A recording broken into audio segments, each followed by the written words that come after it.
Let's talk a little bit about Jordan Larmour, because this is...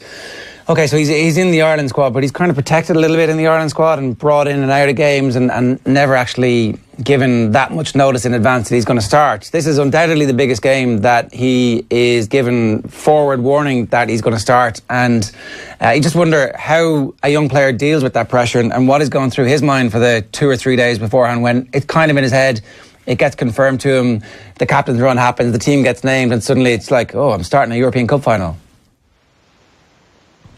Yeah, there's no doubt it's a nerve-wracking moment. But he's found himself catapulted into a Six Nations squad that's gone on and won a Grand Slam. So, there's a pressure, a valve released with winning a trophy early on in the year and getting the backing of a coach like Joe Schmidt. He obviously sees the huge talent in him, and to bring him in, even though his first cap didn't go brilliantly, he was still happy to bring him in. He covered centre in the England game. So he's getting an opportunity to build this wealth of experience and playing in some huge games, and that's invaluable for a guy of 20 or 21 years of age, who 15 months ago was nowhere to be seen, or was just coming out of school. So someone like him will be, I'm sure, Ethan Asiwas and Rob Kearney's. That he could well be in the back three with, will be having a quiet word and say, listen, do you know what, Jordan, just play your game, play exactly the way you've been playing all this season, attack when it's on, try and to be defensively very solid, match what Gary Ringrose is going to do at 13. If he hits in, you hit in. If he plays soft, you play soft. All that communication and at the pivot of the back three working in tandem will be hugely important. The communication pushed out from Johnny Sexton through Robbie Henshaw out to Gary Ringrose will be massive. Will have a massive knock-on effect as to how Jordan defends as well. So I think you look at the confidence of a guy like him and his ability to cause the opposition trouble as well. I think he'll know that Mark Andrew might have a few headaches in store too if he gets the ball in hand. He didn't get a huge amount of opportunities when he came on for Fergus McFadden in the Scarlets game, but we got a taster for what he's capable of. So if he gets put into space, we've been loading Teddy Thomas in the European in the Champions Cup this year. I tell you what, Jordan Larmour feels as though he's about to burst in a similar vein of form if he gets the opportunity. So he'll think this is the big time, and I want to play as many of these games as I can. And I'm getting to do it as a 21-year-old. Wow, how lucky am I?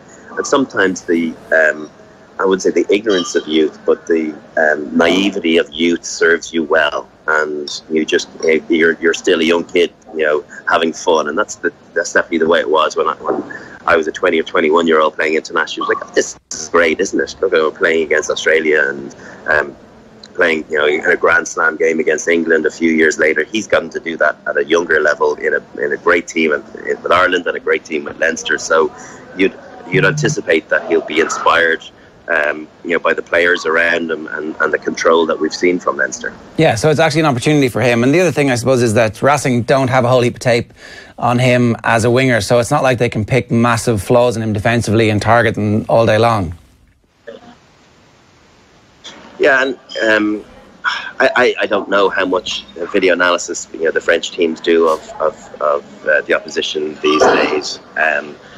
So he might be a little bit of an unknown quantity, but he's the sort of player that really scares you when you defend against him. I always liked the bigger units that were a little bit more direct, a little bit more confrontational, because you could chop them and bring them down. But when you've got dancing feet like that, he can make an absolute idiot of you. And so Vakatawa, who I think at 13 is certainly questionable in defence. I don't think his reads are always particularly good. He tries to make big hits, but then also at times he finds himself defending as a winger. You trying to use the touch line, and he gets action from his centre in Chavosi as well. You can get gaps appearing between the two of them. So you can be sure that Leinster will have analysed that this year or for this game, and they'll come up with a couple of plays to try and get that separation and pull them apart. I think there was one incident in the quarter final against Claremont where where Claremont scored a try where Vakatawa was defending miles out, and Siobhan got stuck on the inside. So, those sort of moments will trigger the likes of Johnny Sexton to come up with a play that will absolutely do a similar role and make bad decisions. And then when you have someone like Johnny, a quarterback, being able to pull the pass at the very last second, that's the difference between pulling good defensive systems apart and getting gobbled up. Yeah,